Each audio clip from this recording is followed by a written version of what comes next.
Regeneruojamasis kremas nuo spuogų, skirtas problematiškai į bėrimus linkusiai odai. Sudėtyje mažos molekulinės masės gliukolio rūgštis.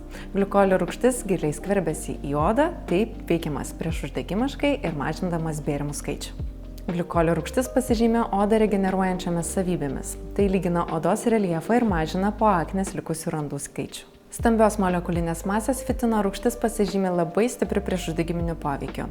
Tai lygina odos reljefą ir mažina pigmentaciją, kuri gali atsirasti po spuogelių. Vaistinių medetkų aliejus pasižymė emolientinėmis savybėmis ir ramina pažeistą odą. Graikinio riešutmedžio kevalo ekstraktas veikia priešuždegimiškai, ramina pažeistą odą, mažina paraudimus ir tuo pačiu kontroliuoja sebumo išsiskyrimą.